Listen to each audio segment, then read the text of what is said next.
Don't you think Socrates' concept seems different from the others?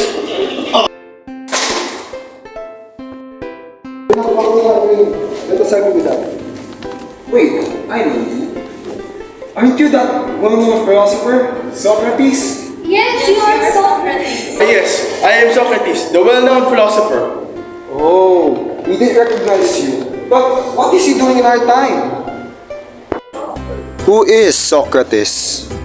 Socrates was born in 470 BCE, Athens, died in Greece, 399 BCE, Athens, ancient Greek philosopher whose way of life, character, and thought exerted a profound influence on Western philosophy.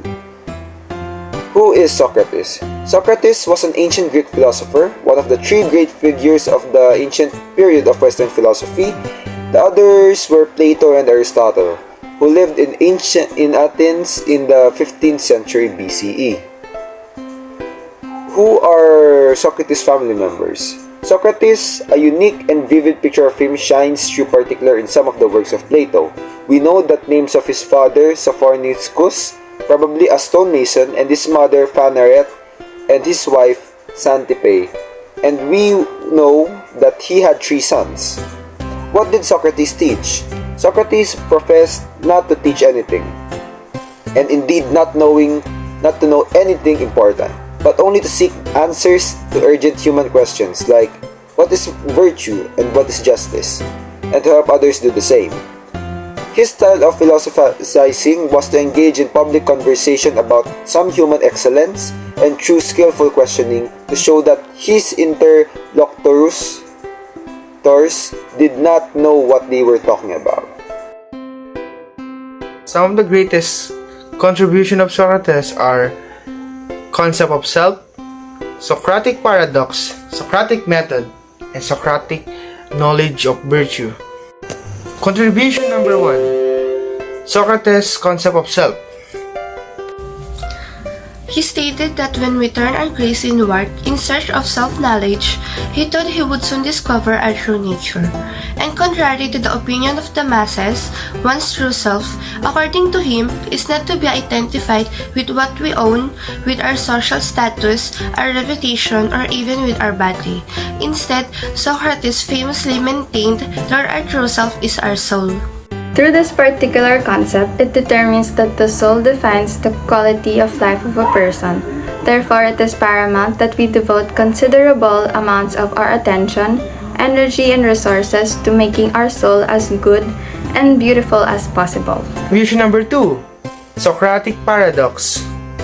This concept started when the oracle of Delphi revealed that Socrates was the wisest man in Athens, but to Athenian surprise he did not boast or celebrate. But he set a quest to prove that oracle wrong. What Socrates discovered was that none of these people knew anything, but they all thought they did. Socrates concluded he was wiser than them because he at least knew that he knew nothing. He concluded that true wisdom comes to each of us when we realize how little we understand about life, ourselves, and the world around us.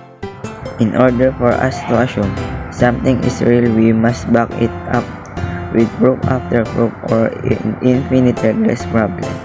As you go down the infinite regress, you will reach a point where you have no proof to back up a statement because the one argument can't be proven. It then crushes all of the other statements made up to it, so I know that I know nothing in essence. He is admitting that through ignorance one gleans knowledge from others. Contribution number 3.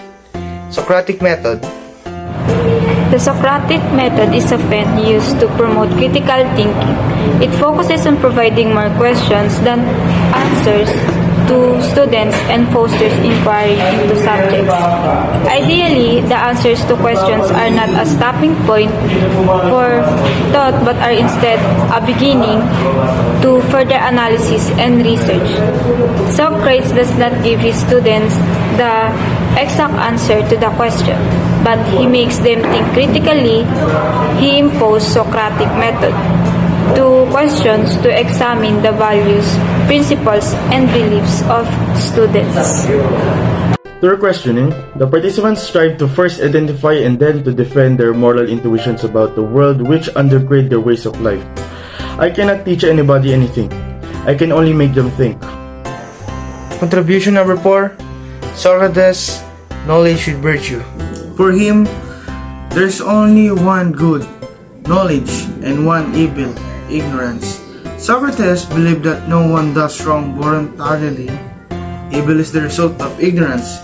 If people knew what the right thing was to do, they would do it. We always choose what we think is the best or good for us.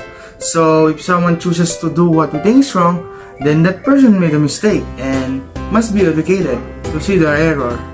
They must do evil for good. For Socrates, the key to a virtuous life was knowledge of the good, and this links ethics with epistemology. Socrates for everything. We're all to concentrate to teach us again. You're welcome. Enhance your knowledge about the world.